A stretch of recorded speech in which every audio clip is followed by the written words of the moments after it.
வந்து இன்டர்நெட் மூலியமாக டவுன்லோட் பண்ணுறது அப்படின்றது தான். இது வந்து பர்த் சர்டிஃபிகேட் வந்து நீங்கள் வந்து இன்டர்நெட் மூலியமாக வந்து ரிஜிஸ்ட்ரேஷன் பண்ண முடியாது. ஆனால் வந்து நீங்கள் ஏற்கனவே ரிஜிஸ்ட்ரேஷன் பண்ணியிருந்தீங்க அப்படின்னா, அல்லது உங்கள் குழந்தைகள் பிறக்கும்போது ஏற்கனவே ஹாஸ்பிட்டல் மூலியமாக ரிஜிஸ்ட்ரேஷன் பண்ணியிருந்தாங்க, கார்ப்பரேஷனில் ரிஜிஸ்ட்ரேஷன் பண்ணியிருந்தாங்க அப்படின்னா, நீங்கள் வந்து இன்டர்நெட் மூலியமாக வந்து உங்களுடைய டிஸ்ட்ரிக்ட்லேருந்து டவுன்லோட் பண்ணிக்கலாம், டிஸ்ட்ரிக்ட் கார்ப்பரேஷன்லேருந்து டவுன்லோட் பண்ணிக்கலாம். அது பற்றின வீடியோ நம்ம இப்போ பார்க்க போகிறோம். கீழே உள்ள லிங்க்கில் ஒவ்வொரு டிஸ்ட்ரிக்ட்டுக்கும் உள்ள corporation address, birth certificate download பண்ணுற அட்ரஸ் வந்து இணைக்கப்பட்டிருக்கிறது. உங்களுடைய டிஸ்ட்ரிக்ட் என்னன்னு பார்த்து அந்த இதில் லிங்க்கில் கிளிக் பண்ணிங்கன்னா ரீடைரக்ட் பண்ணி உங்களுக்கு பர்த் சர்டிஃபிகேட் டவுன்லோட் பண்ணக்கூடிய பேஜில் வந்து லேண்ட் ஆகும். அந்த இது எப்படி டவுன்லோட் பண்ணுறதை நான் இப்போ சொல்லித்தரேன். உதாரணத்துக்கு நான் இப்போ சென்னை கார்ப்பரேஷன் லிங்க்கை கிளிக் பண்ணியிருக்கிறேன். இப்போ பர்த் சர்டிஃபிகேட் டவுன்லோட் பண்ணுற பேஜ் வந்து லோட் ஆகிடுச்சு. இதில் வந்து ஃபஸ்ட்டு சிம்பிளிஃபைட் பேஜ், இந்த பேஜில் வந்து ஜெண்டர், டேட் ஆஃப் பர்த், அதுக்கப்புறம் கேப்சா கொடுத்துருக்குறாங்க. இதில் நீங்கள் gender and date of birth மட்டும் கொடுத்து கூட சர்ச் பண்ணலாம்.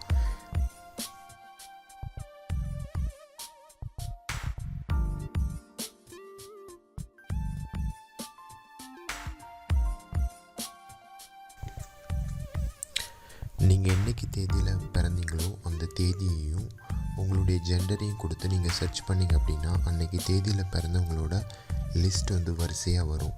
இந்த லிஸ்ட்டில் உங்களோட பேரை வந்து கண்டுபிடிக்க கஷ்டமாக இருந்துச்சு அப்படின்னா நீங்கள் கூகுள் க்ரோம் ப்ரௌசர் யூஸ் பண்ணிங்கன்னா ப்ரௌசரோட ரைட் சைடில் மெனு பட்டன் இருக்கும். அந்த மெனு பட்டனில் கிளிக் பண்ணி ஃபைண்டுன்னு ஒரு ஆப்ஷன் இருக்கும். அந்த ஃபைண்ட் ஆப்ஷனில் கிளிக் பண்ணி உங்களோட நேமை டைப் பண்ணி நீங்கள் சர்ச் பண்ணிங்கன்னா உங்களுக்கு ஈஸியாக வந்து உங்கள் நேமை நீங்கள் வந்து கண்டுபிடிச்சிடலாம். இப்படி கண்டுபிடிக்கிற உங்களோட அந்த இதை நீங்கள் வந்து பிரிண்ட் அவுட் எப்படி எடுக்கணும் அப்படின்னு பார்த்தீங்கன்னா சைடில் வந்து அச்சிடுக அல்லது பிரிண்ட்னு ஒரு ஆப்ஷன் இருக்கும். அதை கிளிக் பண்ணிங்கன்னா உங்கள் இது டவுன்லோட் ஆகிடும். ஒருவேளை இதில் உங்கள் நேமும் கண்டுபிடிக்க முடியலை, கஷ்டமாக இருந்துச்சு அப்படின்னா அட்வான்ஸ்டு சர்ச்னு ஒரு ஆப்ஷன் ஒன்று இருக்கும். அதை கிளிக் பண்ணிங்க அப்படின்னா உங்களுடைய தகப்பனார் பெயர், அம்மா பெயர்லாம் வந்து அதில் கேட்கும். அதில் நீங்கள் கொடுத்தீங்கன்னா ஃபில்டர் பண்ணி உங்களுக்கு வந்து ரிசல்ட் வந்து அக்யூரேட்டாக கிடைக்க வாய்ப்பு இருக்குது.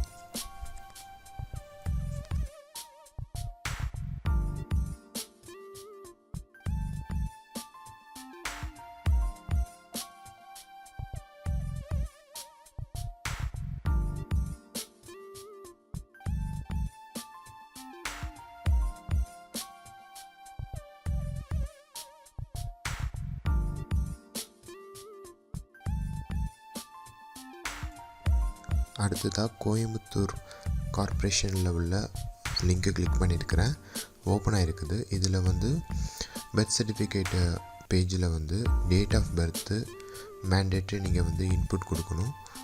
அடுத்தது வந்து ஜெண்டர் நீங்கள் வந்து கொடுக்கணும். ஜெண்டர் கொடுத்து நீங்கள் சர்ச் பண்ணிங்க, சப்மிட் பண்ணிங்க அப்படின்னா உங்களுக்கு வந்து லிஸ்ட், அன்றைக்கி பிறந்தவங்களோட லிஸ்ட்டு வந்து இப்போ மேல் கேட்டகரியில் பிறந்தவங்களோட லிஸ்ட்டு எல்லாமே வரும்.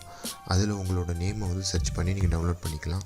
ஒருவேளை உங்களுக்கு வந்து அக்யூரேட்டாக ரிசல்ட் வரணும்னா உங்களோட நேம், உங்கள் ஃபாதர் நேம், உங்கள் மதர் நேம் கொடுத்தீங்க அப்படின்னா உங்களுக்கு வந்து அக்யூரேட்டாக ரிசல்ட் கிடைக்க வாய்ப்பு இருக்குது. இருந்தாலும் நீங்கள் வந்து அன்றைக்கி பிறந்த தேதியில் உள்ள எல்லாத்தையும் எடுத்து நீங்கள் அந்த கூகுள் க்ரோம் எக்ஸ்டென்ஷனில் உள்ள ஃபைண்டு கொடுத்தானாலே உங்களுக்கு வந்து ஆன்சர் கிடச்சிடும்.